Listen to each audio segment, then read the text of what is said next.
No one enjoys meeting prep. No one. But it's the only way to ace your meeting. I know this because I've closed deals with some of the biggest banks and wealth managers in the world. I've closed seven-figure enterprise deals and launched products into entirely new markets. Every big account I landed took serious meeting prep. I don't enjoy meeting prep either, so over the years I optimized how I do it, and now it's on easy mode. In this video, I'm going to share my 4-step meeting prep system that you can easily replicate in under 10 minutes. Hi, I'm Urvi. I've been a successful salesperson for over 20 years. I've done it all, from cold calling to pitching, negotiating, and signing contracts with some of the biggest names in the world.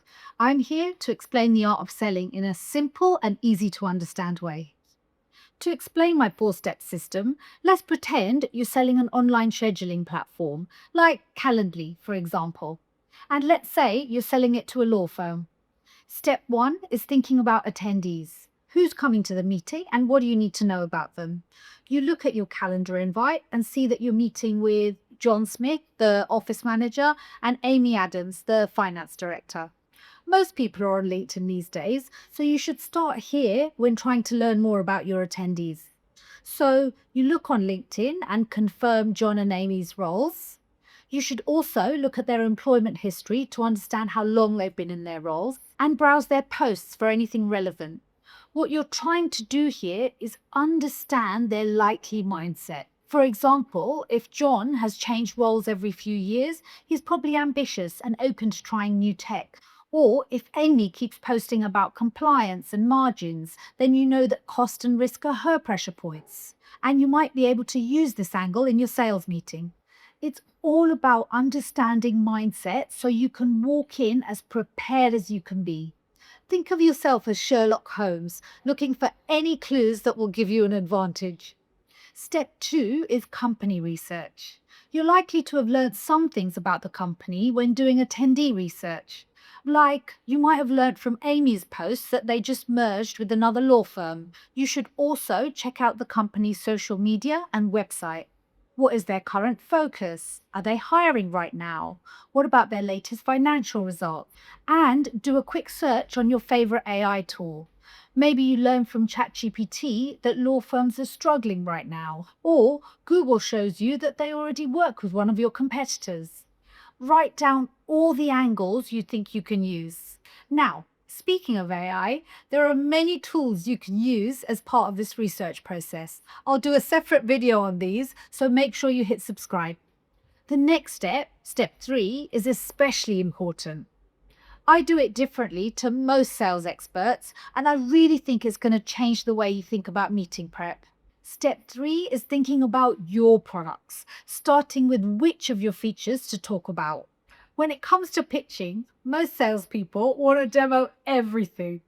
I get it. You're excited about your product, you're excited about having this meeting, but please don't do that. Firstly, you're going to bore your prospect to tears. But more importantly, by showing them every feature, it means the ones they really care about are going to get lost in the noise. Or worse, you'll run out of time, meaning you don't even get to show them the features that are going to win this deal.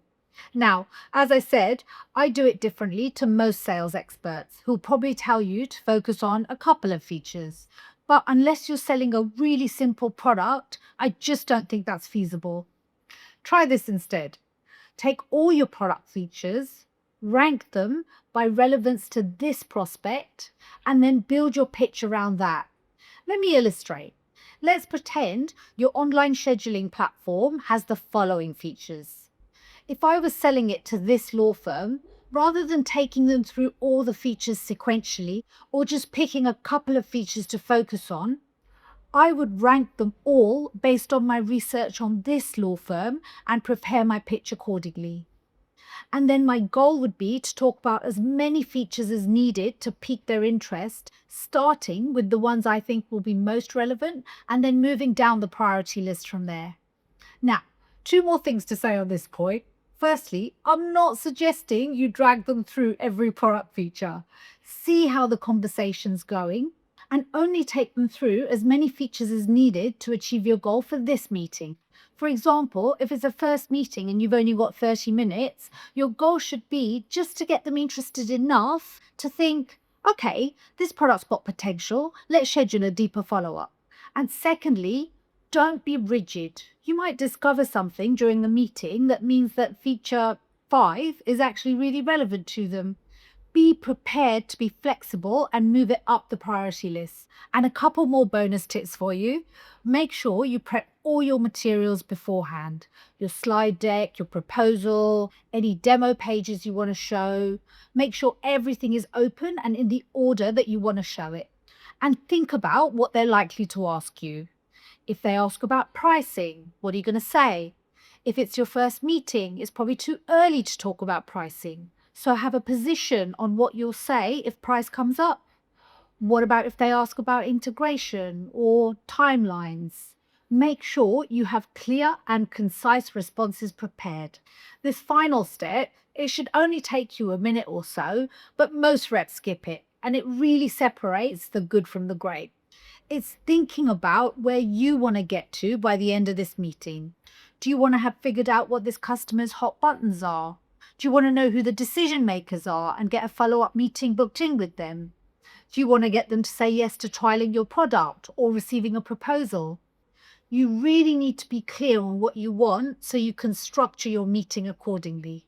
If you don't know your destination, don't be surprised when you don't get there. So that's the 4-step system I use to make sure I nail every sales meeting. If you found that useful, you might want to check out some of my other videos. Thanks for watching Sales with Urvi. Sales made simple every Sunday.